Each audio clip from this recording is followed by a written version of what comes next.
A wonderful Tuesday. We are glad to have you along.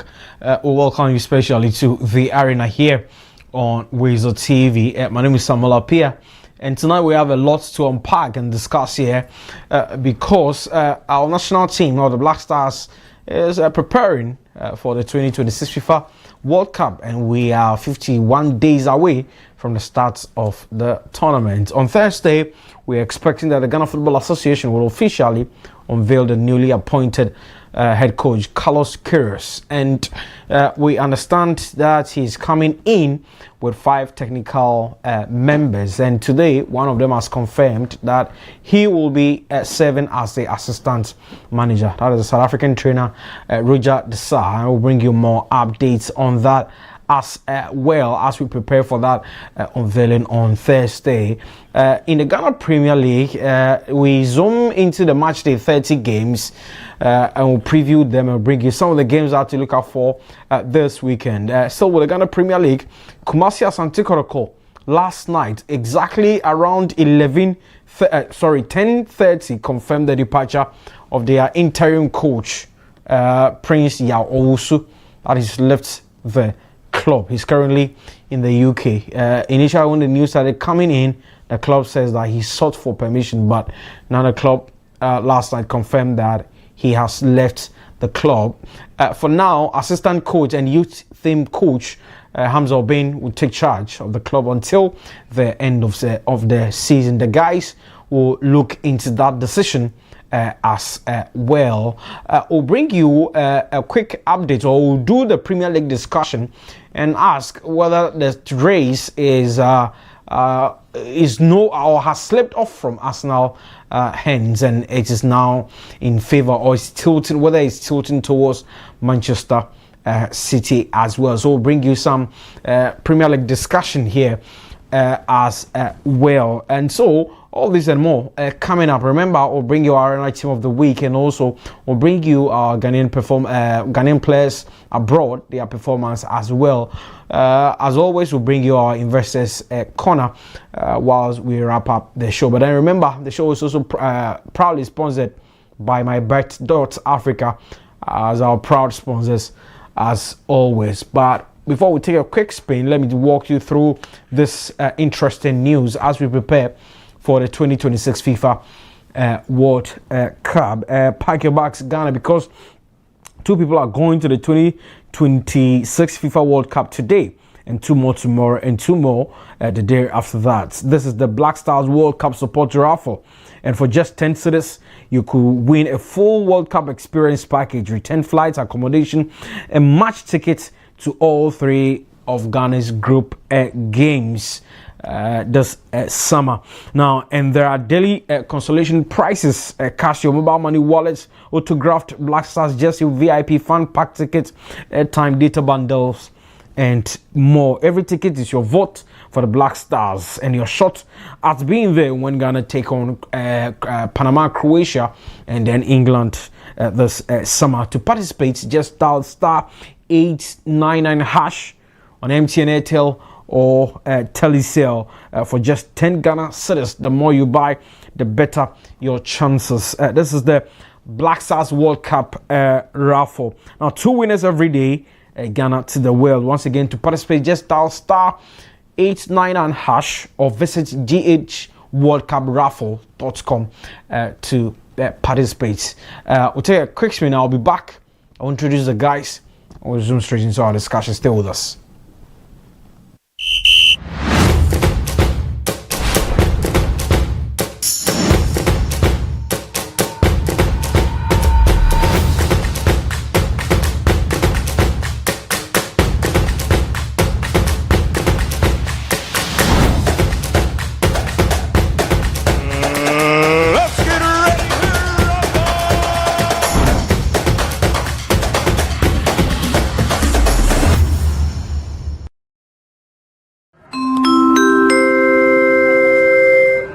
Your flight is ready to leave. Sit back and relax and enjoy the flight.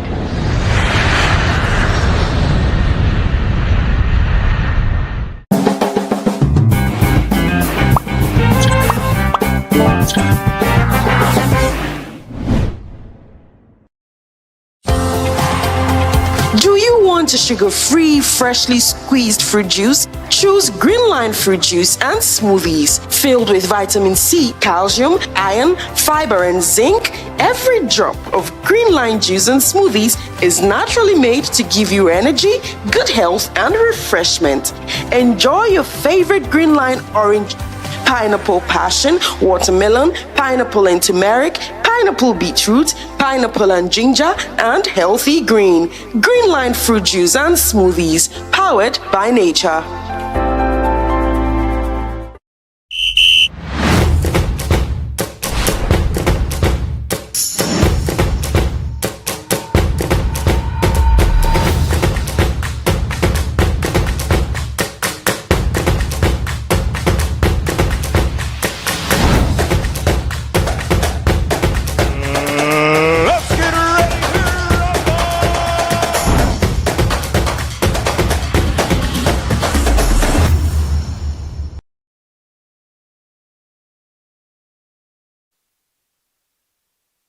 Hi, welcome back to the arena here on WoezorTV. Like I said, my name is Ekow Appiah. Show proudly sponsored by my Bet.Africa. Let me quickly introduce the guys and we'll launch into our discussion. Tonight we'll start from up, which is from the English Premier League. We'll bring you some more discussion on the title race from now before we come home and settle for the rest of our discussion. On my left has to do with the gentleman who, his club, or there are reports suggesting that his club will be sticking to the manager Arne Slot, regardless of whatever will happen at the end of the season, and that is Wandel. Chairman, welcome. How are you? Thank you. I'm okay. I can't complain. You can't complain. How will you do? Whatever we said, they still retain the guy, so that's it. We'll take it like that. Oh, but once you get you to the Champions League, that of course you couldn't defend your title, but he's managed. You're going to get some money playing in Champions League next season. See it like this. He didn't take us to the Champions League. We are fortunate that there's a fit spot. If not for that. Okay, that's fine. So he has not taken us to the Champions League. No, but once once that opportunity presented, itself, then everybody will be fighting for it. Liverpool have found a way to grab it. We are not fighting for it because Chelsea themselves are not performing. So it's like it has been given to him on a silver platter. He has not done any hard work for this. He himself knows. Look at his win rates. He himself knows. So we'll just take it like that. I hear he's staying for a long time. Don't worry. But you've been supporting this club for some time now. You know Liverpool don't sack coaches. Oh yeah, we don't. Yeah. That's what I'm saying. Time will expose him. So we'll be there, and we'll be there at the end to wear our white eventually. What do you mean by that? Oh, I'm so white too. I'm waiting with my white handkerchief. I'm waiting for the day they sack. That very day, what will you be? That day. Okay, we don't know yet. Maybe I'll get them to do a show for just me. 2 hours. Yes, I'm just reminding him of all he has put us through. The trauma that he's put you through. Yes, maybe that they will have callers to also call me and tell me about their problems and their traumas that they've been through. We'll have a Liverpool party that day. Charlie. Yeah. You've won something and you are complaining. Charlie and Chelsea for Zonka. Anyways, that was Wandel. And we're joining us every Tuesday here on the arena. That gentleman has to do with the side, with his club. Sorry, it seems to be bottling it, and we'll bring you a video where he made that promise, where he looked into the cameras and says that he's definitely going to win. We'll bring you that video. Don't worry. It's not over yet. Oh yeah. What do you mean? No, it's not over yet. They can still win it. So how? Goal difference. How? Goal difference. Don't worry. They have to lose or draw the next game then. My good evening. Welcome. How are you? Good evening. I'm fine. Like I said last week, I'll be worried after. Yeah, you said you'll be worried after. Now after the worry has started creeping. The man himself has admitted it. You are saying no, it's not about admitting it. Oh, the worry has started creeping in. Now, if you leave so much for yourself to do there, then that's what's going to happen. Okay. They can still win it. As for that one, in theory, it's possible. No, but from the lens of winning it, for me, this is what I don't like. You are competing against a manager who has done this over and over, and we are still saying that Charlie, they can't. Don't give them any false hope. Don't give them false hope. Michael is a very good friend. You got. We are all like more of like a family, but me, I'll never give Michael a false hope. I've been there 3 times.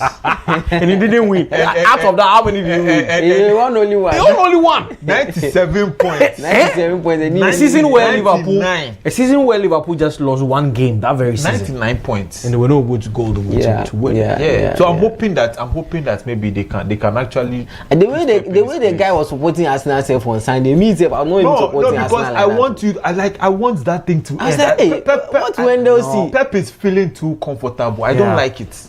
And that's not his fault. It's because of the ones chasing. The ones chasing him are not good enough. The ones chasing him are not good enough. Are you saying Arsenal are not good enough? They are not. At this point, they are not.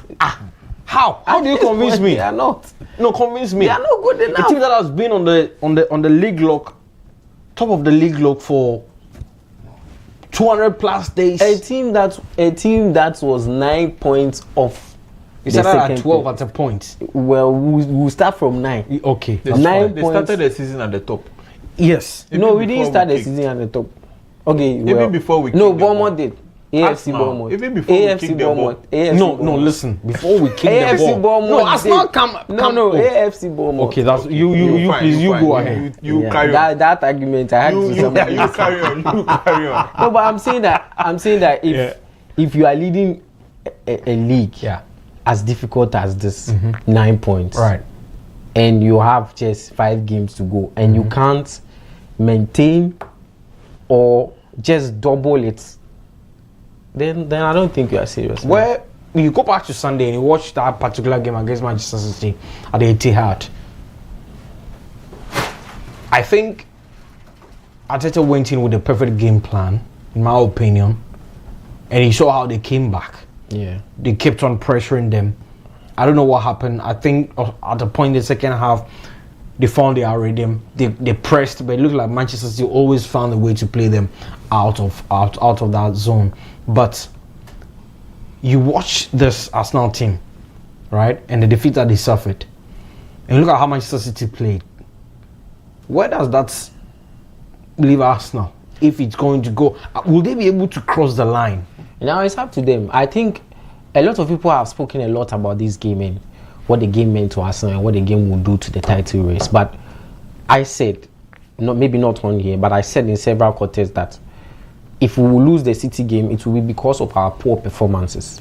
And I disagreed with every Arsenal fan that was under the notion that we will play badly and win. You cannot keep churning out such performances and then winning. Are you now admitting that? No, you see, there's a difference between what everybody was saying at the start of the season and what everybody has been saying than what I'm saying. What I'm saying is that we played poorly. Throughout the whole season or against City? No, in the last month, the second round, in the last month or so, we played poorly. I think in the last 6 games, Arsenal have just won one. Yeah, and we've played poorly. Whether you want to say Arteta has been defensive or not, right? Even in that defensive shape that we claim that he plays, we've played poorly. Okay, and that is the key. You cannot keep playing poorly and keep churning out results and think that at some point in time you will override it. No. I think the losses came because we played poorly. And the notion that we can even play poorly and win. And what that does to your team is that you give opponents an avenue to look at your weakness more than your strengths, because your strength is known. Yeah. Now your weakness is highly evident in several games. Right. So the opponent and someone as brilliant as Arteta will look at as Guardiola will look at it and see that these are the loopholes. Even if Andoni Raiola saw it, the sporting coach saw it, a lot of coaches saw it, but once the quality was there, we were able to, even the Leverkusen coach saw it and tried to capitalize on it, but the quality was there, so we won some games from there. But I don't think that we left ourselves enough to win games, which is because we went into this running with the notion that let's play and manage games and then we win or we do not lose. That mentality has cost us today, and it's rather unfortunate that a lot of Arsenal fans do not see it that way. Look, I understand every sentiment that every Arsenal fan. We used to play the best football ever. We used to play the most beautiful football. We were not getting results. Now we are playing football that maybe one way or the other the world doesn't like. But once you are playing that type of football, get the results. Play the best you can in that. You see why when he played, now he played positively against Manchester City and still didn't get the results. At some point in that game, he took his very, very best player off. Yeah, which was very wrong. Because the orientation is do not lose when you are playing poorly. Now you are playing good game and you take your outlet off because then you do not want to lose. And then City scores. Where are you going to get a goal from? So once you're on top, you keep being on top. That's what it is. So you think Arsenal are in this situation because of Mikel Arteta? I would not say because of Mikel Arteta, No, because but if you're able to point out that you are playing very well, and then therefore you decide to chop off your best player, then the ball starts with the coach then. Exactly. On that decision. There are certain decisions he made in this last 6-game or 5-game period that hurt him.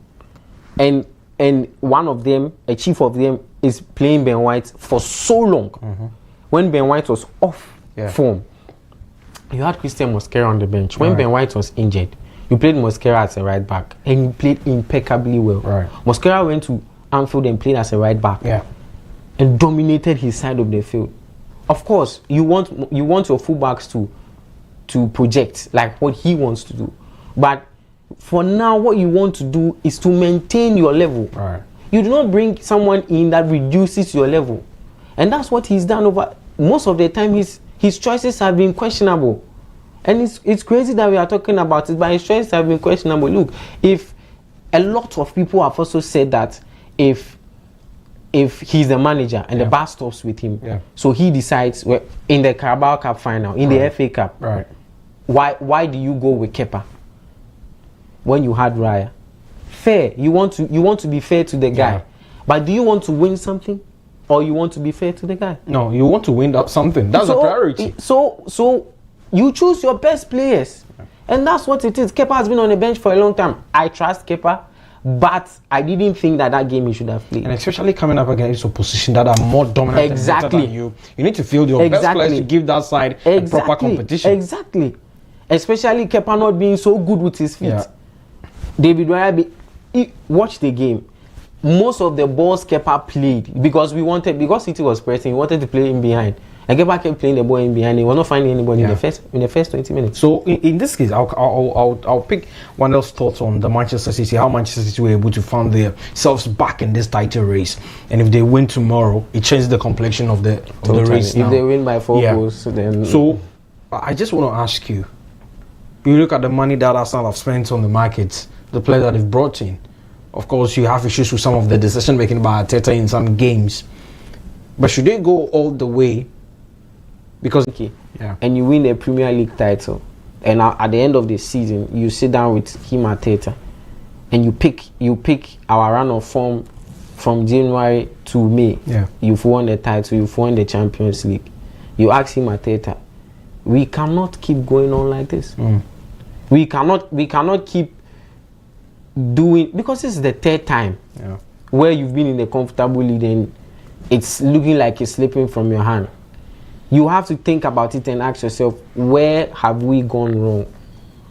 Because this time they gave you the best opportunity you have to win, and frankly, you are looking like you are going to lose it. Even if you win it, the amount, it is said that to whom much is given, much is expected. And at some point you were delivering. So what happened?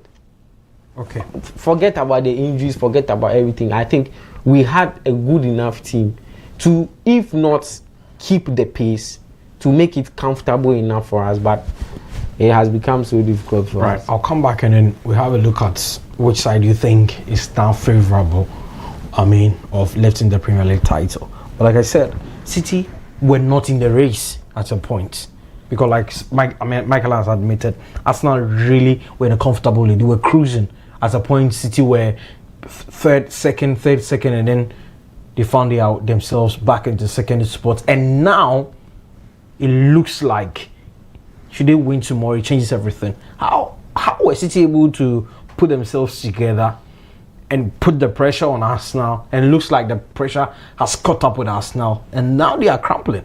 Yeah, so you look at a manager like Pep Guardiola, and you know that this is experienced talking.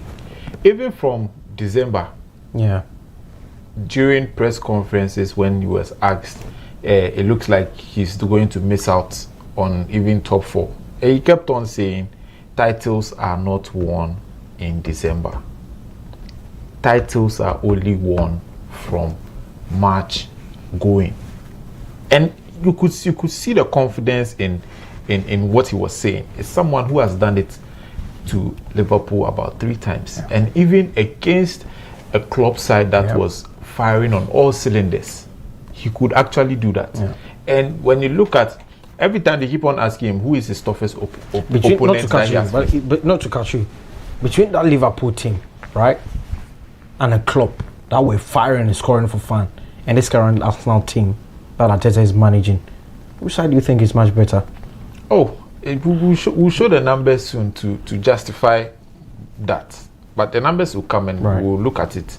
But aside that, I mean, I don't think Pep was at any point under pressure chasing Arteta, because it looked like from January the margins dropped, the performances dropped, and Arsenal were actually struggling to win games, and you could see it against Wolves last minute 2-1, Everton. And I mean, like when you see, I've been through it before, where we get into the round 2, and even with Liverpool, it was like a depth situation, but you kept on winning games 1-0, 2-1, and it goes to the death, and you win last minute. But Pep comes in, and in the first 20 minutes, they are leading 3-0. That alone, that psychological problem against the same alone, opposition that Arsenal are winning. I mean, it actually plays on your mind, because and when Pep always reinvents himself in January. He struggles all through, but he always manages to be in and around. In January, he knows exactly what has gone wrong with his squad. He knows who to bring in to come fix that situation. And if you monitor it well, from January, always seems to find a new style of play to dominate again. He did it with Cancelo coming in, inverting and all that. This time, what he's actually done is he's put 2 wide wingers, or let's say Doku, who he doesn't really trust over the period. He's put him out wide to be the guy that pulls out 2 of the opposition players, and now has created a new role for Nico O'Reilly to move into that half space that is left by Doku. I saw something on drawing Sunday out where those 2 players. Bernardo Silva was virtually playing the right back, while O'Reilly was up high on the pitch. Because nobody... It's happened a lot of times in the Carabao campaign. Nobody actually, when you look at the City team, nobody actually, before he started scoring, would see Nico O'Reilly as someone who could be a threat. Exactly. So I think last week Michael mentioned that he's been the life wire for this team. So he's doing so many dangerous things that people are not watching. And the one that Pep has this January is all around Nico O'Reilly. And I saw that first when Manchester City faced Real Madrid in the UEFA Champions League and the group stages, and then I understood the amount of power he has put in Nico O'Reilly's hands, and what O'Reilly will do if O'Reilly really understands the role. And luckily for him, O'Reilly is a very bright chap, so he's understood the role so well. And you look at Nico O'Reilly, he's the type of guy that will not lose the ball easily. He's the type of guy that knows how to make late runs into the box, similar to Jude Bellingham. So and as I was saying, no team was actually going to go into games saying that let's try and find a way of stopping Nico O'Reilly. He'll probably be the last on their tactics board. But then this is the guy that Pep has identified and said, no, I've kept you in the stance for a long time, you are my trump card. It's much like what Pep Guardiola did with Rico Lewis. Exactly. 2 or 3 years Exactly. ago. Wow, and then unfortunately for Enrico Lewis going jail, and he found a way to play John Stones as a central midfielder. So it's crazy. That's what he's saying about the reinventing. I think a lot of people have spoken about how Arteta is rigid and Arteta makes players rigid. I don't think Arteta makes players rigid. It's the system. The system is rigid. So why don't you change it?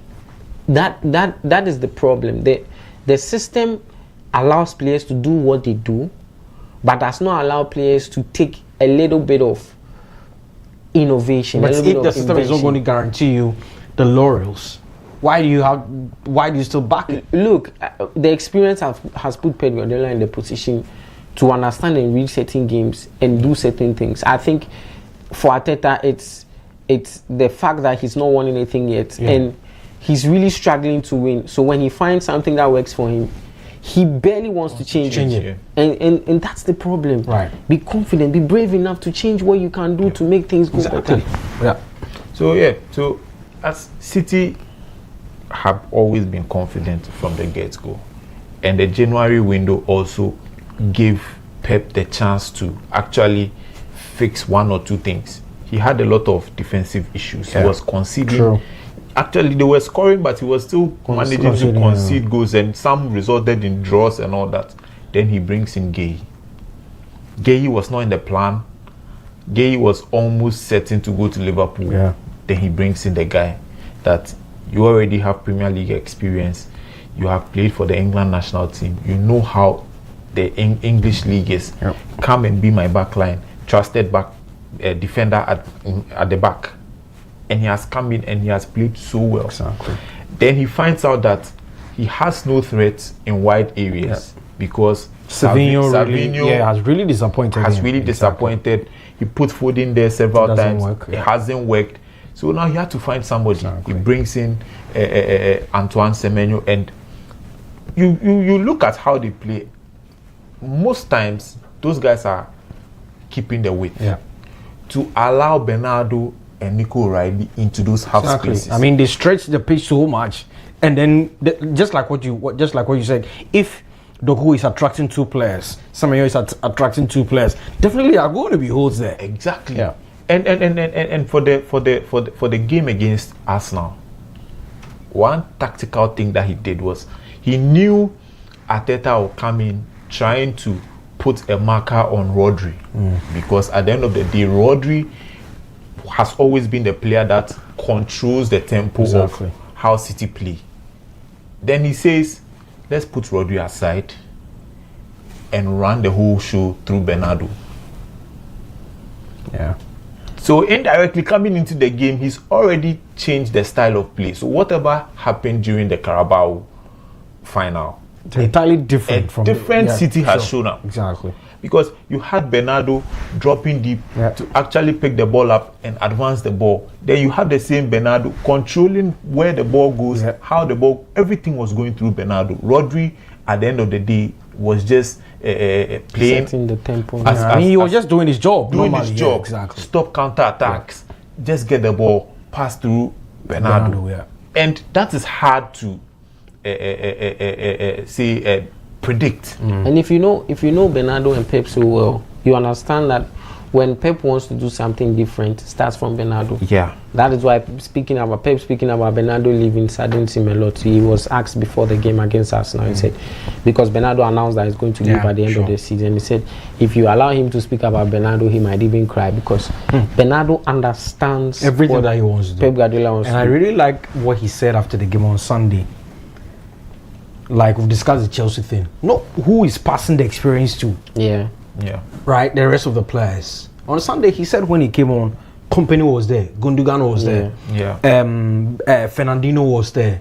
A couple of the experienced guys, they were in this team, so they took him through. They carried him along. Yeah. So he came to understand everything that Pep Guardiola wants to do. Yeah. Right. So, like you touched on, gazing, and to add to the defensive issue. a lot of people have not also realized that Kusanov has improved tremendously. I remember watching him. He's making his debut against Chelsea. Yeah. He was horrible first half. He was chopped off. Yeah. And his rise has been incredible. First time I saw Kusanov was RC Lens 2 seasons ago. RC Lens versus Arsenal in the Champions League group stages, and he brought in. Lens were down by 2 goals, and then was brought into. He was dragged all over the place by Martinelli, and then City signed him, and I was not convinced. And and then this from January or from December, he's beginning to pick up, and he's developed a very amazing partnership with Maguire. Yeah, it's incredible. The first time Pep paired Ruben Diaz with Maguire never worked, and then the second half Pep brought Kusanov on, and everything changed. And I don't know how he's done it, because Kusanov is not that ball playing. Maguire isn't either. So I don't know how he's managed to get those two playing where they are defending so well. But Kusanov has that much of space that he can be able to follow attackers all the way around and be able to recover quickly. Exactly. Gay doesn't. So Gay is like the sweeper behind while Kusanov plays a lot of the football. Incredible. So that the defensive partnership has been so good. It's one thing that runs through Manchester City. It's a heritage. I mean, just to borrow the words of Martin Keown. So it runs through them, and Bernardo Silva really, and just like what Michael said or Wandel said, Bernardo Silva understands exactly what Pep Guardiola wants to do with the team. Reason why Rodri was in there, but everything was going through. And not to cut you again, at the start of the season, I said here that Pep is changing what he wants to do. He's changing the focus of how he wants to play, and Pep signed 2 players that set my mind so wild. He signed Tijani Reinders, and then a few weeks later he signed Ryan Cherki. And then you think of what Pep wants to do, and Pep himself has said that those 2 characters are characters that he had to think outside the box to get. Quite recently he spoke about Ryan Cherki and how Cherki has been so brilliant for him because he's such a free spirit and he does things outside of the book. Pep Guardiola says he's normally he on a typical day yells at Ryan Cherki more than he yells at anybody, but before he realizes, Cherki shuts him up with a very good performance. So it's like Wendell said, it's like you are taking a marathon. You set the pace and then you keep the pace that way. Whoever wants to go past you, let him go. But at the end of the marathon, we increase our pace because we've conserved energy, and that's what Pep does all the time. So it's now up to us now to do just a very quick one, and then we'll wrap up the conversation on the Premier League. But okay, let me begin with you. Looking at the remaining games of Manchester City, looking at the remaining games of Arsenal, they will play Newcastle, right? They will also have some very, very more like games to play. That's Manchester City. But they play tomorrow. Whatever happens, they go on top of the league log with goal difference. And you look at the remaining last 5 games for each side. Which side do you think will emerge as a champion? Snappy. I think going into the next 5 games, it's all going to be about goals. Who can score the most goals? Arsenal is struggling to score. City are free scoring. And even if it goes down to the wire, it's going to be about goal difference. And now the job is even harder for us now because it's not just about winning your games, but it's winning it with a healthy margin. Right. So it doesn't afford Mikel Arteta the space to do what he's comfortable with, score 1 or 2 goals and come sit back. Like what Michael said. To try to close out the game. Now I have to, even if I'm winning 1-0, I have to make sure I'm getting 3 or 4 more goals. Because on a day where City gets it, City can just go blow that goal difference gap. Just win 1 game by 6-0 and then that is it.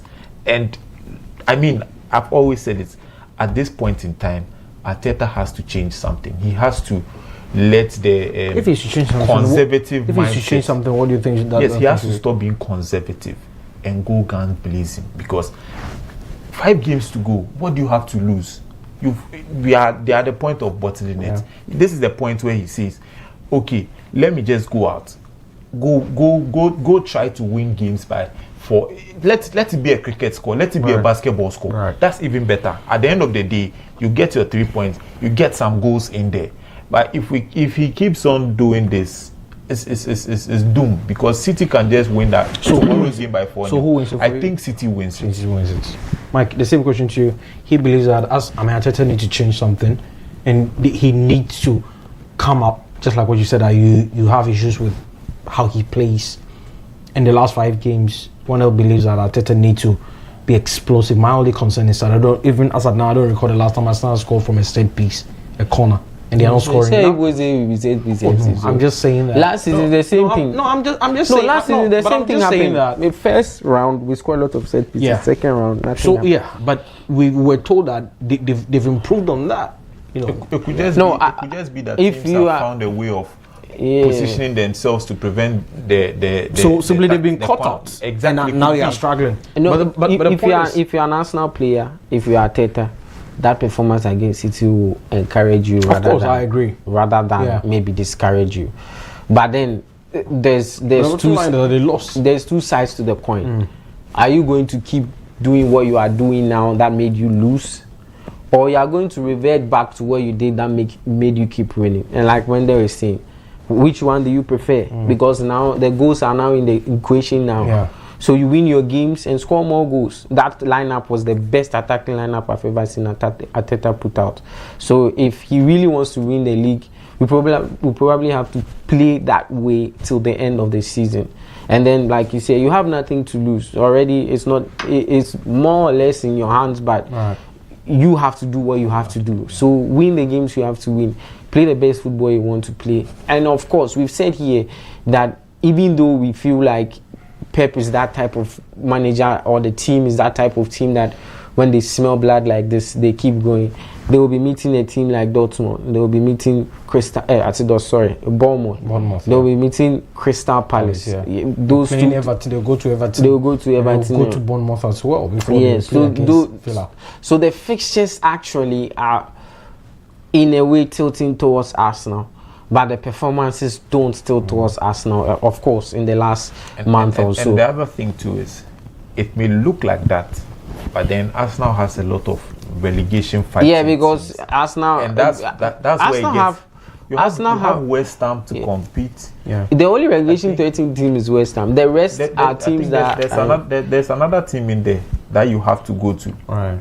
But you even have Crystal Palace. we have Crystal Palace and Newcastle. Newcastle. And I mean, those games you have to, because they'll play against Fulham as well. Yeah, Fulham. Only game that maybe you are going to the game thinking that the opponent is not going to really give it all is probably Fulham, because Fulham are just in the mid-table, so they are okay. Yeah. But you go to Newcastle are struggling. They need a result. Eddie Howe needs a result against a big team to make a good shout for his job. You go to Palace.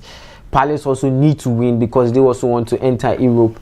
You go to so you go to I think I've forgotten there's one other game. West Ham are struggling. The Nuno Espirito Santo is now head to head with Spurs to see who survives. So he will not come to play in that game. They drew yesterday against West Ham, playing a certain way that I've not seen before. So like he's saying, also a disadvantage to you, because then you also have to come out and play. So who wins it? For me, for now, once we lost the City game, I think it's a big worry, and it's tilting towards City. Me. Right. So the guys sharing their perspective on the Premier League title race. Let's all patiently wait and see what happens in the next 5 weeks or so, or just 4 weeks or so, and then we get to see who emerges as the Premier League champion for the season 2025-2026. The best of luck to City and Arsenal. They are in the race for the glory. For now, let's shift focus. Let's come home. Let's touch briefly on the Ghana Premier League, and also let's straight to Kumasi Asante Kotoko. Guys, if we have the statement, if we can go through the statement, but then the bottom line is that Kotoko, after Karim Zito resigned as a head coach of the manager after losing to Ediana Stars in the FA Cup in a penalty shootout that Kotoko lost. The club confirmed that Prince Awusu, who was an assistant to Karim Zito, would take charge of the team. But after 8 games played, 4 defeats, 2 draws, and then 2 wins, Prince Awusu has left the club. He left the club over the weekend, not sought permission from any official of the club. The club came out denying it, that he had to go and see his mother, he had to go and bury the mother. But last night, the club officially confirmed that Prince Awusu is no more going to be their interim manager, and out because of that, youth team coach Hamza Obin will now take the team until the end of the campaign, and that is the news coming from Ekow Amoasi Appiah. I'm sure when we'll get the statement, we'll take you through the statement. I mean, when I saw it, it got me cracking, and I couldn't believe it. That if Karim Zito, if you knew that you get worse, the club will get worse, then the guys or the IMC should have made a decision to stick with Zito regardless of the situation. But they brought in Prince Awusu hoping that they'll get better, and didn't. And now the guy has just left. He left before even the club released a statement that the guy is no more with us. But you look at this scenario, so it means that this is in a single season, Kotoko are going to work with 3 different coaches. You look at a club like Kotoko, should they go through this problem? I think their issues is just 2 things. The first one, very poor communication. So you are not always ahead of issues. You are always firefighting, trying to come and defend and make it look like this is not the reality. That's what you're always trying to do. And you see, because you're not communicating well, now the fans don't even seem to understand what your thoughts are, what your ideas are, what your plan is. So then, since they start seeing poor results, theirs is, we want the manager sacked. Yeah. That is what puts even the IMC and the managers themselves under pressure that I cannot contain this type of pressure. So I had to leave. Now, in a situation where you are communicating well, you let the fans know, because you know how aggressive some of these fans are and how passionate they are. Let them know, oh yes, at this point in time, we have nothing to lose, so we are trying to close out the season to restructure for next season. Then now they understand that, yes, it may come with some wins, it may come with some losses, it may come with some draws. So then they are okay knowing that, oh, this season we've closed it. Like how I'm okay right now that Liverpool has closed the season because nothing good will come. So I'm okay. You get it. Yeah. And that is the communication gap that they have to bridge. They have to be always ahead of these issues to also go and say, oh, this and this and this and this is what is happening. In the next few weeks, we may be having a mixed run of games where we'll win some, lose some. Then the fans are okay. Everybody's expectation is managed. Number 2, lack of planning. And that goes into what you said about Karim Zito. You have a team that is not planning for anything. They just go into the season and they don't even know what they are going to do halfway through the season or what they are going to do when this happens. They are just trying to be reactive. There's no plan as to, or structured plan as to what we are doing. It's just about, let us react. Oh, this person is gone. Okay, let's react and get this person in. This person is gone. Let's react and get...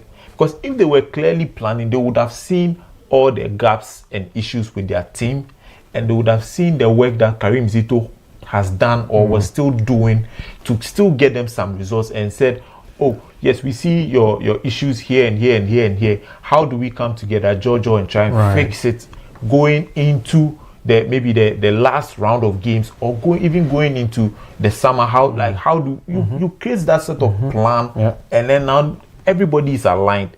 He feels he's being backed. He feels the confidence in him to actually achieve. But before he was sacked, you could see that this was a man that had already given up, because pressure was coming from the fans, pressure was coming from everywhere, and then the IMC, who doesn't even have a plan, will hide behind the fans said we should sack him, so we've sacked him. But in running a club, you don't do that. You don't base it on the sentiments of the fan. If that is what it was, Anna Slot should have been gone by now. By now.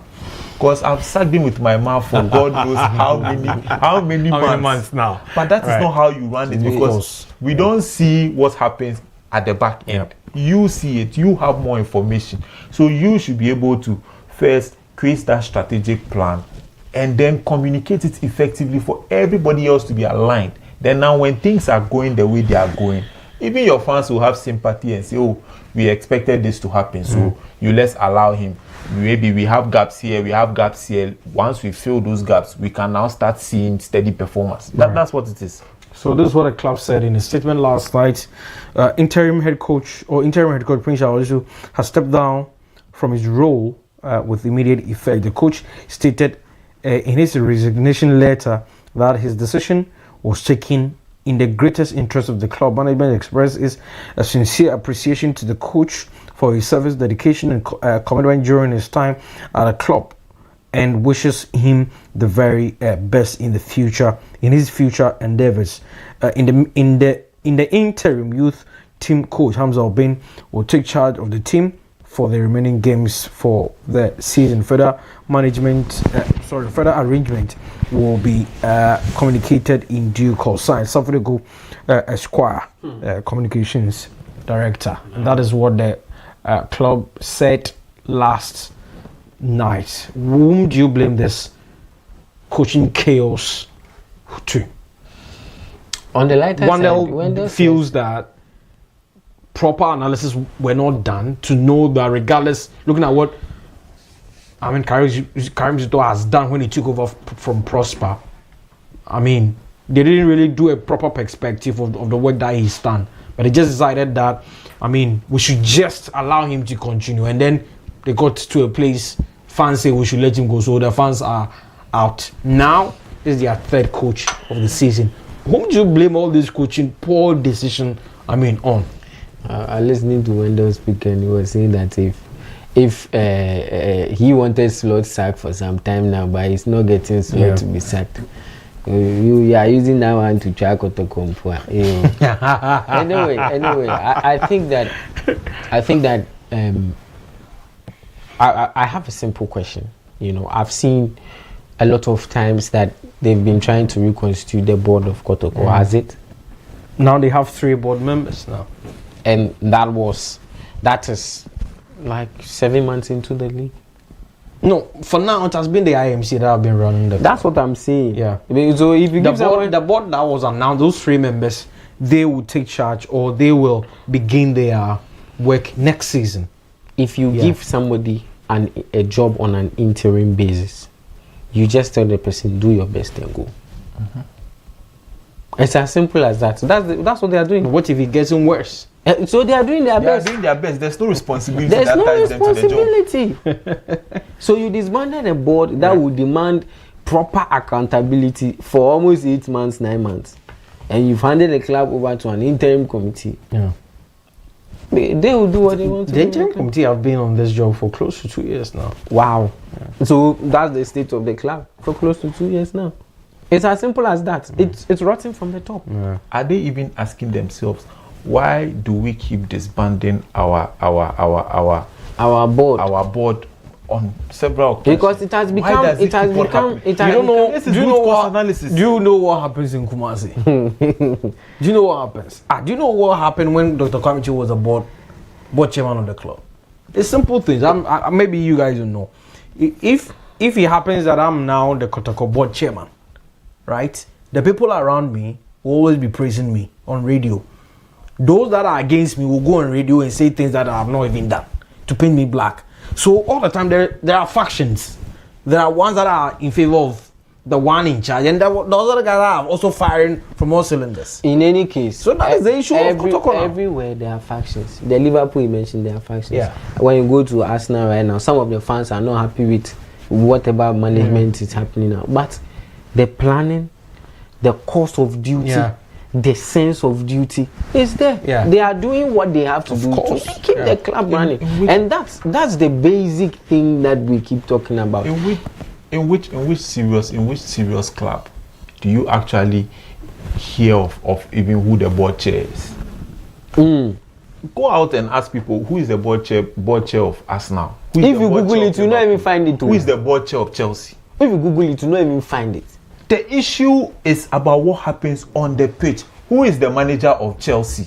Who is the manager of Arsenal? Yeah. Then we know that these are the people in charge. Who is the football director? Who is the sports director? Who is this? But where does board chair have to come in? when you do that, then now you shift the focus from the pitch to the boardroom.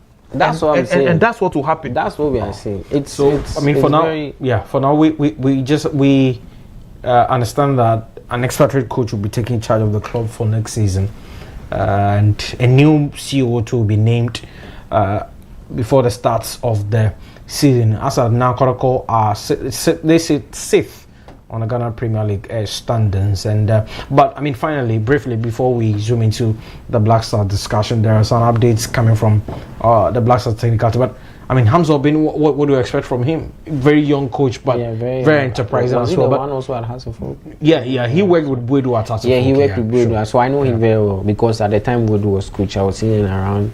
Like I really knew the Hasselhoff team, so I know what he does, especially to the young players, and how he motivates them. As for tactically, maybe he's in there to galvanize the team, bring a sense of belonging, a sense of togetherness, because this is one bad season to lose 4-0 to Midiama and all that.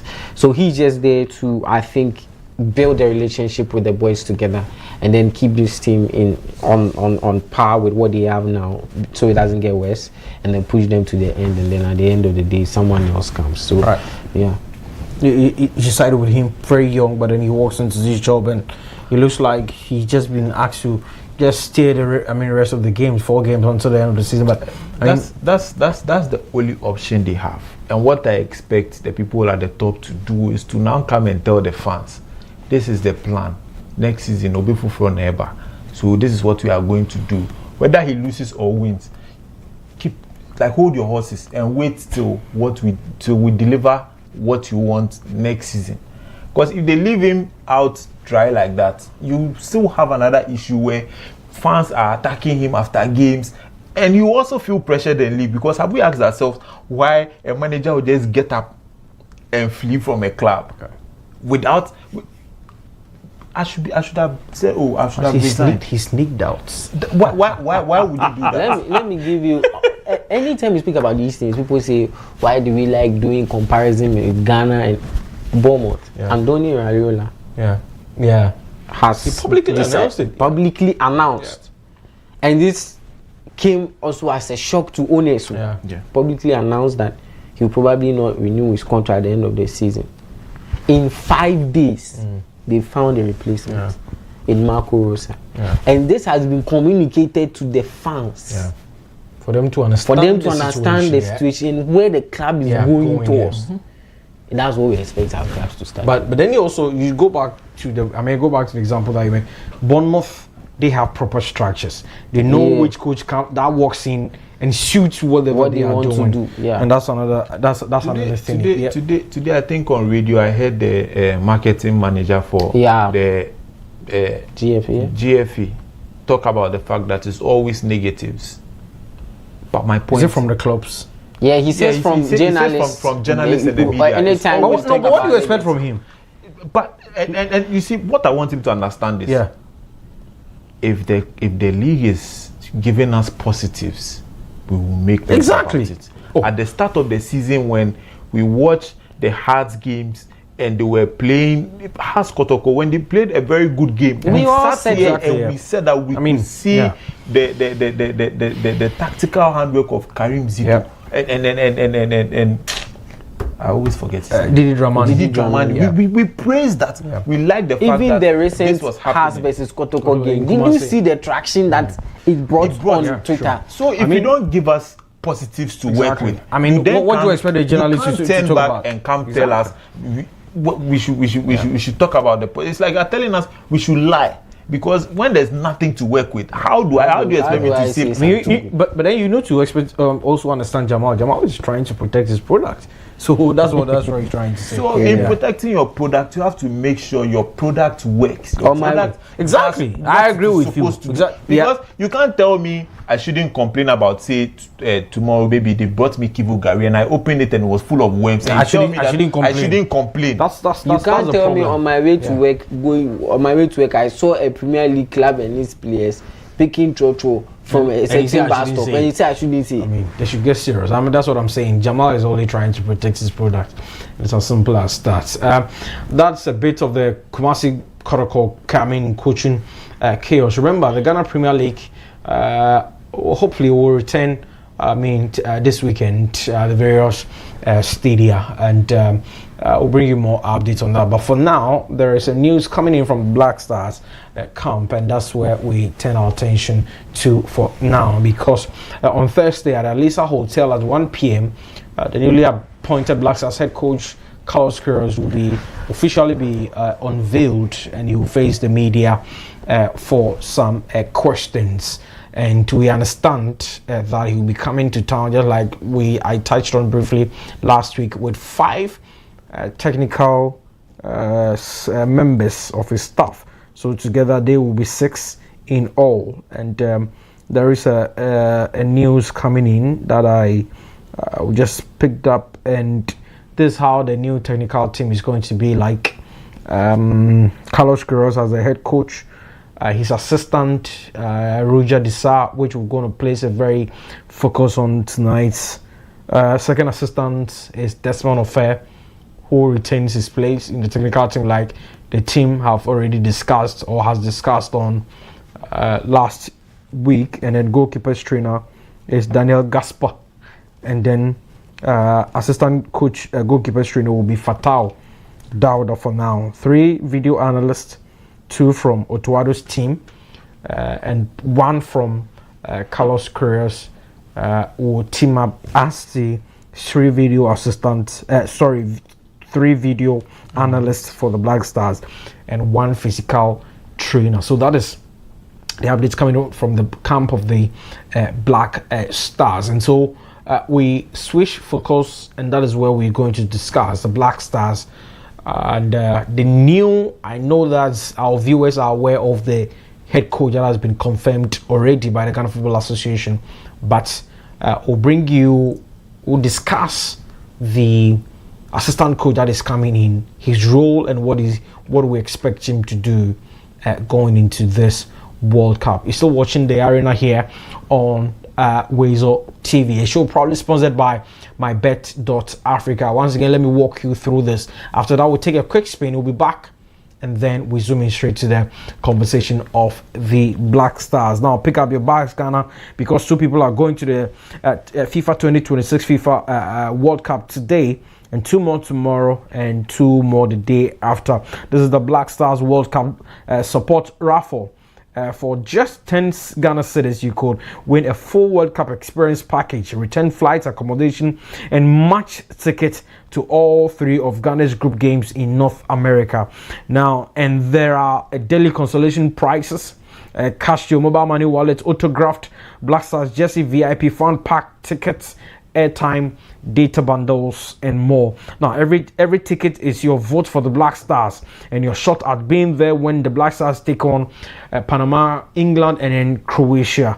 Now, to participate, just dial *899# on MTN, Telecel, and then Airtel Tigo. Just 10 cedis per ticket. The more you buy, the better your chances. 2 winners every day, Ghana to the world. To participate, once again, just dial *899# or visit g8worldcupraffle.com to participate. We'll take a quick swing. We'll be back, and we'll zoom into our discussion. Stay with us.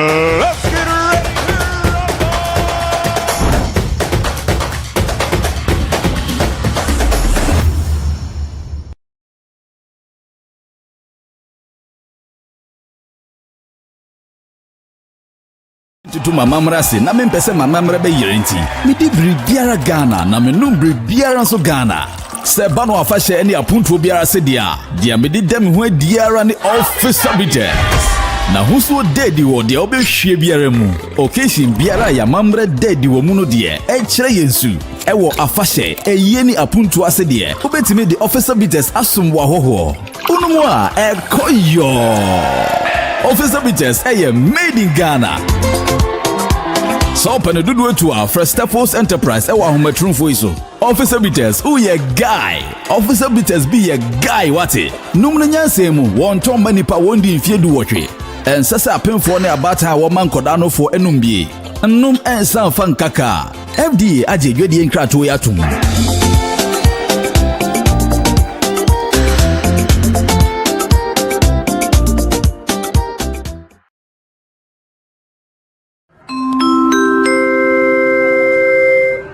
Your flight is ready to leave. Sit back and relax and enjoy the flight.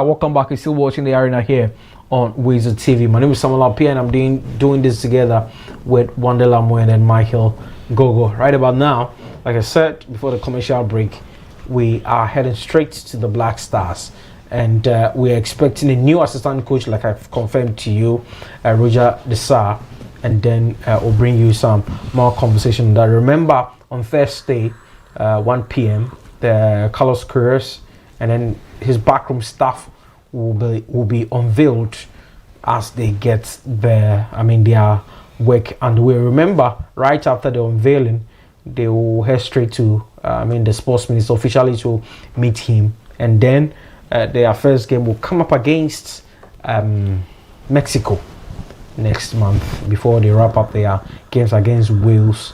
We understand that the Ghana Football Association is also trying to get another friendly game for the Black Stars before they kick off the 2026 FIFA World Cup. We'll bring you some statements that have been made by the incoming Black Stars assistant coach, Roger Desar, and then we'll take you through some of the things that he said.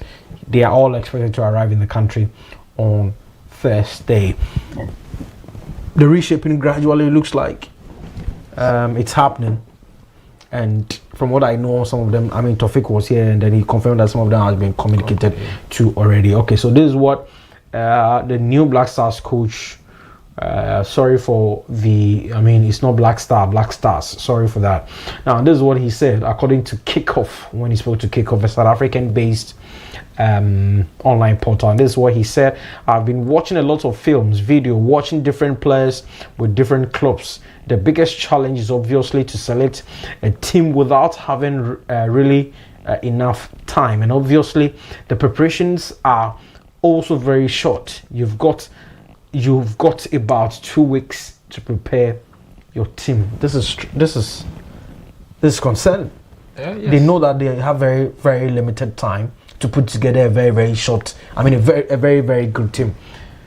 Okay, so he goes on and he says that it is all it is. We will do our best we can. There is no mandate to win this and that. The job is to go to the World Cup and fly the Ghanaian flag high as possible. And so that's the incoming Black Stars coach talking to Kickoff, South African-based online portal. Two things: very limited time to put together a very good team to go and compete. No mandate has been given to them to do that or to go to the World Cup, go to the quarterfinals, this or that and that. But he says that they will do their best to to raise the flag of Ghana very high. There's an incoming Black Stars assistant coach. He's not even met the players yet. But what do you make of these statements that he's made? So there are positives and there are negatives. Right. Let's start with the positive one. I like the fact that even before he has officially started working, he has started watching videos of players, trying to see who we can shortlist, who we should be focusing on, and how, like, getting to know how the players play at their various clubs. That's a positive. That shows someone who is eager to come and do the work. All right. But then when you hear him say there's no commitment to win this or that, are they trying to tell us that, okay, let's just go to the World Cup and go represent, and after we'll see what happens? Because I mean, I thought the thing was to, like, the aim was to get out of the round of 16, or get out of the group into round of 32. But now it's sounding like just go do your best. And as Michael said, when you give someone an interim role, this is one of the huge risks that you stand to face, because he's going, like, from what he's saying, and it will come back to, if things don't go how we want it to go, he will reference us back to this statement that I told you it is a short period of time to set up this. Right. But then again, before when the job posting was put out there, everybody who applied knew the situation you were applying to. Of course. You knew that this is what it is going to take, and your main manager said, yes, you said you would do it. Me to me, me charge you say. So you can't come back and come and say at the end that it's a short time. You already knew, even when your manager took the job and decided to speak to you that, oh, I want you to come join my technical team. I'm sure this was communicated clearly that this is the nature of job that we have. Yes, it's good to tell us in the public, but at the end of the day, this is not binding on anyone. And that's all I have to say. It's not binding on anyone. If things go south, they will have to be accountable to us. You mean the GFA? Not the GFA. The GFA have appointed people to work with. So the people but have the GFA in their statement, they said in consultation with what stakeholders. So accountable to you. When they finish, they are taking their bag. Yes, that leaves it open-ended. You see the point of that. They finish, they take their bag and go. My point is, like Michael, what you're saying, once the tournament is over, they pack their bags and go. You can't continue to repeat the same mistakes. This one, I've said it severally here. I've said it. This will probably the third week I'll be saying this consecutively here. We've shot ourselves in the foot by starting this cycle, and the cycle will keep on, because after the World Cup we have AFCON, 2 AFCONs. Yeah. So, like Wendell is saying, if you put out such a statement, it means that we are only here to do your best, and then for us, your best should be past the round of 16 stage, because that's been our best. You get what I'm saying? Yeah. So. Yeah. You have to do your best. That will also suit our best. Exactly. So after if you don't get to the round of 16 stage, you've not flew the flag of Ghana high. Right. Because this statement just shows maybe those who appointed him have not even told him exactly what they're expecting. But then do you blame him, because they are even here to assemble as a unit, as a team, to get to know what targets, I mean, they've been handed over, or you think once they agreed to come onto the job, the target should have been spelled out to them? When you say they are yet to assemble, they've already assembled. I'm sure this communication has gone on 2 weeks back. Immediately he was appointed. He already knew clearly in his head that A, B, C, D is going to join my technical or my backroom staff. This person you are going, this person you are staying. And I'm sure they've had several meetings to discuss what the plan is, even before, because I don't think he's just coming to show up on Thursday without anything to tell the media, because you know the media is going to ask you several questions. Yeah. I'm sure they've done all of that. So then that means you can't tell me this is the first time they are going to show up. Right. They probably even discuss the player profile, because then again, if you are applying for the job, you have to do a presentation. Yeah. Your presentation should have your ideas. Exactly. And in your ideas, I look at the type of profiles we have. We can play A, B, C, D formation, and I think I can use this person. Then the person who is employing will say, oh, this guy is the right guy for the job. He looks like he knows. So obviously, we expect that he knows what he's doing, and we've said it here. He's experienced. He has traveled he has managed in every continent in the world. So he has experience. He knows what he's doing. All right. This statement, I will not take it. Okay, I'll come back and then we'll review the incoming technical team that has been put together. But Mike, the SAR coming in, already making some pronouncement. Do you find these statements worrying? Admitting, of course, we all know the time is very limited. And I think the reason why the GFA is pushing to get additional friendly games so that Curtis and then his technical guys will be able to get his playing philosophy across. But he says that they have limited time to put in a very good team to go and then play. Then again, on the other side, he says that no mandate has been handed to him whether to exit or go to the round of 32 or exit at the round of 16. But what we can do is that we need to do our best that we can. And that is an assurance. But you look at his CV, or you look at what he's done. You want me to go through the CV? Okay, so we've discussed what Kuros has done in his career. But there's somebody that is also coming. I believe that he has he's a well-traveled man. And if he's coming in, what should we expect him that he can add up to? This team.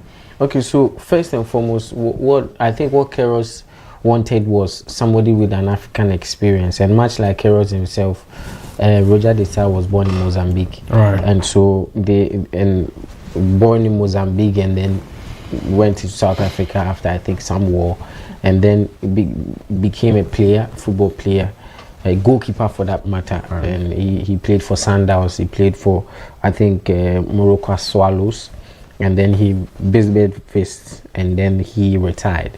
So after retiring, he became a goalkeeping coach for South Africa, and that time he was with Kuros, who was then the South African coach. I see. So this was in 2001, 2000, that thereabouts. Then after Kuros left, he went back to his Wits University to manage in Wits University, and then became a manager. From there, he became a manager at Santos FC, and then he went to Bidvest Vists. And then Orlando Pirates. Orlando Pirates in 2012, 2013. I think I was telling you that when I heard the name around that time, I used to watch a lot of South African football games. And then Orlando Pirates won the league, I think, once in this, and he won the Coach of the Year around that time. And then after the stint at Orlando Pirates, he went to Ajax Cape Town, then went to Maritzburg, then Platinum Stars, then he went to Cape Umoya, and then he was a manager for the All-Star team.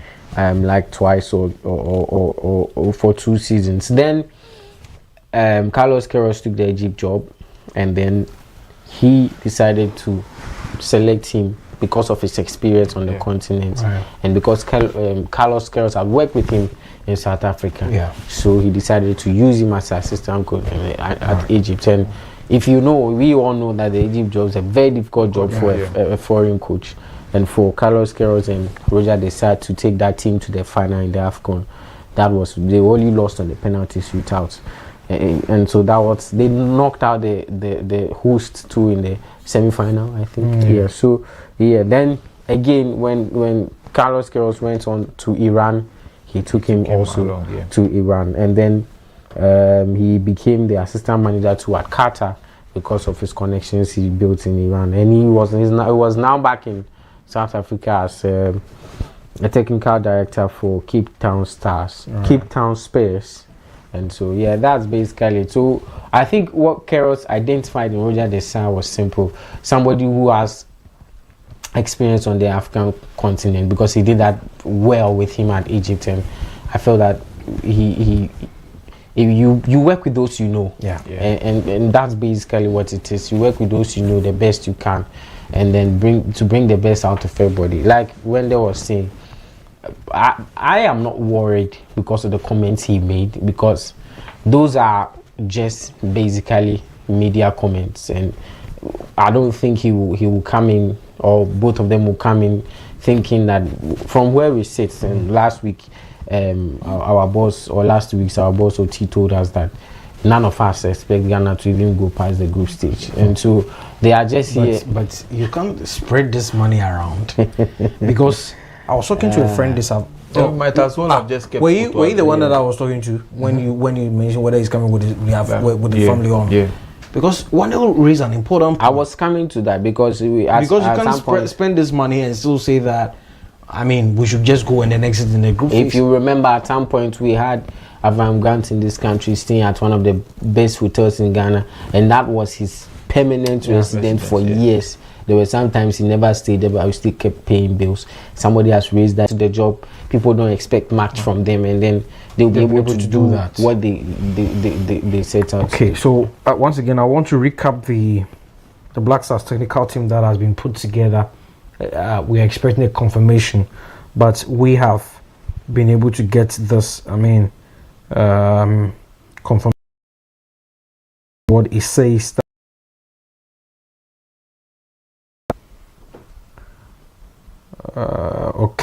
Okay. So this is the Black Stars technical team confirmed for the World Cup, and the guys will pass on a brief comment on that before we can do other things on the program. Head coach Carlos Queiroz, assistant coach Roger Desar, Desmond Ofer has been retained as the second assistant coach.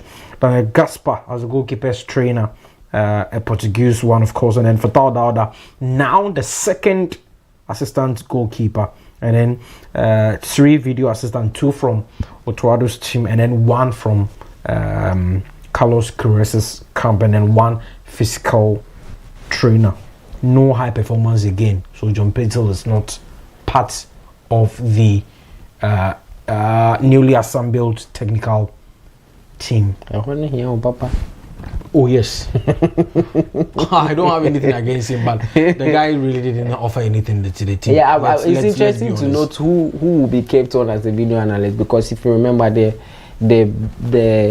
team that was brought up to beef Otoado's team, I think 2 of them are Portuguese. Exactly. So I want to see who Queiroz. I think we just have to be patient and wait for what's going to happen. I want to see what he's going to do. Flowing with your people, like if they are Portuguese, you know how to communicate, you know how to do things together. So we will see. It all creates a bond around the technical team. I see of the best. Yeah. I mean, for now, I think we just don't know what's going to happen to those 5 new faces. Right, and I think that confirmation. I think Thursday we're going to get a very clear picture. I mean, about anything. But then these are the men that are going to do the job for the Black Stars. Michael doesn't seem to be convinced enough that we'll be able to go past the group phase, but he believes that to be a very good thing for the technical team. Looking at the short time that they have to go to the World Cup and then make an impact. There's another thing that I will touch on briefly, and then if we go, regardless of whatever happens, Michael was trying to find out, realistically, what should be the target for this team, realistically speaking, because if one of the technical men says that we have limited time to put together a very good team, then it means there's a problem with the timing, right? So then if that is the case, then what should be the realistic target for this team? Okay, so I'm going to do it this way. From the coach's experience, he has managed, even at the World Cup, whenever he comes up against opposition that is termed maybe less stronger than whatever club is managing, he manages to win. He did that against Wales. He beat Wales.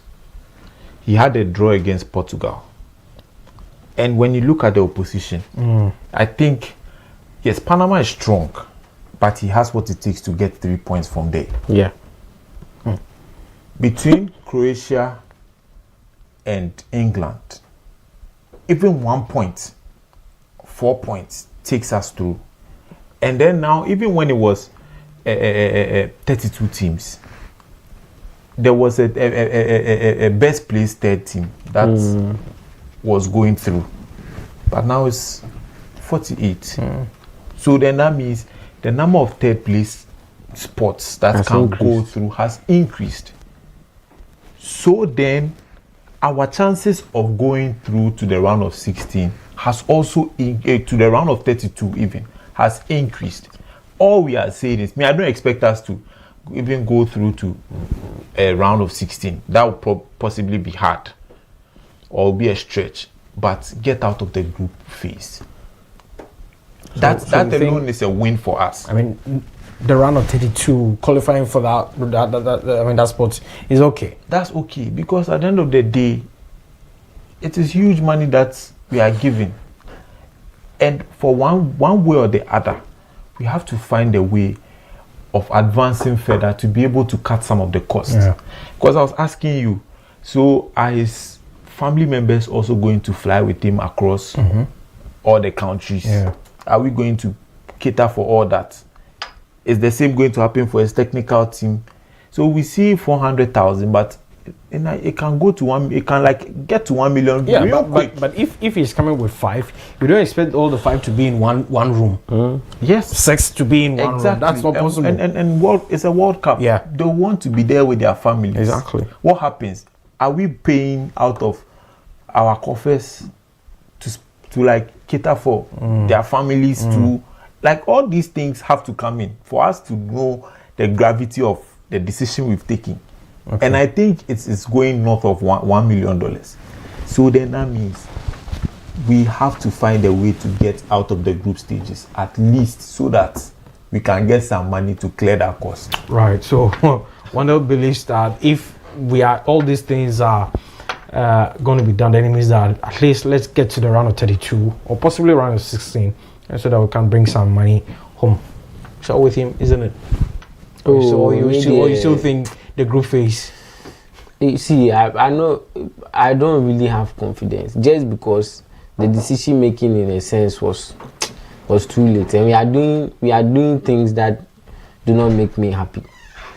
The way we are moving is not making me happy. So, but then as a Ghanaian, I really buy in what Wendell says. So yeah, we will hope for that to happen. For that, okay. Let's move on. I think for now, we'll find a way to do. Let's do the players abroad first, right? And right about now, let's try and then do the players abroad, and Michael will take us through right about now. Okay, so Ghanaian players abroad. Like we normally do, we begin from the England Premier League with Antoine Semenyo. He played the 90 minutes as Manchester City won against Arsenal. We go to the Championship. Abdul Fattah Isahaku played 90 minutes for Leicester as they keep sinking down and down and down and down. He played 90 minutes as they lost to Portsmouth. Brandon Thomas Asante was a substitute, but he scored a goal that clinched Coventry City's place in the Premier League next season.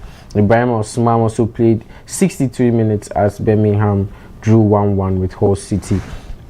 And we go to France. Kojo Pepe-Opon, slowly getting back to his best, played 90 minutes as Nice drew 0-0 with Leo. Gideon Mensah, Elisha Owusu, Marvin Senaya all played in the 2-2 draw with Monaco. Marvin Senaya had 60 minutes in that game. Seydou Alidou played for us. They trashed Strasbourg 3-0. He played 68 minutes. And Terry Egbe, it's at Metz. He played 74 minutes at Metz, lost 3-1 to Paris FC. In League 2, Augustin Boache played for Saint-Etienne as they lost 2-0 to Bastia. He played 19 minutes. On Friday night, Ibrahim Sulemana played against Inter. He played 76 minutes, and Inter looking to win the title, won 3-0. When we go to Germany, Ransford Yeboah Königsdorfer, he played 90 minutes at Hamburg, played 1-3 loss with Werder Bremen. In Turkey, Nicolas Opoku played for Kasım Pasa as they won 1-0 against Alanyaspor. Jerome Opoku also drew 1-1 with Trabzonspor, and then Janel Ejay, he was part of the game as Kocaelispor drew 1-1 with Göztepe. In the MLS, there's a beautiful story in the MLS where a Ghanaian player, Shakur Mohammed, came on for 10 minutes and scored on his debut for Nashville as they won 2-0. Maxwell Woleji also played in that game. So there you have it, Ghanaian players abroad. Right, and so Michael giving us our Ghanaian players abroad for now. Right about now, Wanda will give us our Arena team of the week. Okay, so for this week, our formation is a 4-3-3 formation, and we start from Italy at Atalanta, where we have Marco Kanesecchi in goal. He put in a very solid performance to help Atlanta in a 1-1 draw. Then we move to right back, where we have Leeds United's James Justin, who put in a solid effort and had a crucial assist in their game over the weekend. Next up, at the heart of defense, we have Manchester United's Aiden Heaven. Amidst United's defensive issues, I mean, he was a solid rock over there, and for someone his age, he marshaled the backline very well, even under pressure. So, yes. Then we move to Italy, Juventus, and another English boy, Lloyd Kelly, who also put in a very solid performance, won the man of the match in that game.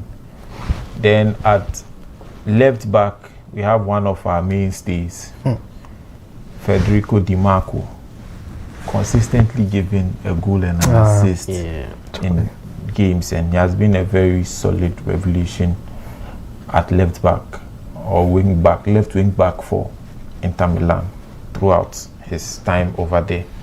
Now when we move to the heart of midfield, we still stay at Inter Milan, and we have Nicolo Barella, who put in a solid shift in midfield and also contributed with a goal in their win over the weekend. Now an unlikely name, we move to FC Augsburg, Fabian Rieder. Yeah. He picked up 2 assists in their game, and you could see he also got the man of the match of that game too. Then we move to England, and straight to Nottingham Forest, we have Morgan Gibbs White. Unplayable. Very unplayable. Hat-trick on the day. Yes. Then to our attack, we go back to Germany, and we have Jan Diomande. Liverpool's Jan Diomande. Not Liverpool's Jan Diomande. The last time we said Liverpool's Maggie, he ended up wearing blue. Please, I beg you, don't jinx it for us. Yes, Jan Diomande also put in a very solid shift at right wing for RB Leipzig over the weekend. Then we have the left winger from Spurs, Xavi Simons. He scored a goal, movie shirt, and they equalized. But Spurs are in a very, very difficult situation. Looks like, I mean, he played like he was a renewed man under De Zerbi. So we hope De Zerbi will use him well. Yes, we hope he can benefit from that system. And then we move to our attacker of the week, Afonso Moreira. I mean, it was hard to choose between him and Hendrick. Oh, we should have chosen Hendrick, because Hendrick also had a solid shift. But this guy, he actually won the man of the match of that game. Yeah, that's what tipped it for him. So Afonso Moreira is our striker of the week from Olympique Lyonnais. Then we have a notable mention, Dominic Frimpong, who is also will continue being in our team of the week for quite some time. Yes, Dominic Frimpong. Then our coach of the week, Victor Pereira. Okay. Victor Pereira. 4-1 victory over the weekend. Yeah. Charlie. Right, so that's our team of the week. Team of the week here on the Arena on WoezorTV. Quickly, let's run through the Investors Corner, and we'll bring you some shout outs here, and we'll see what we can do.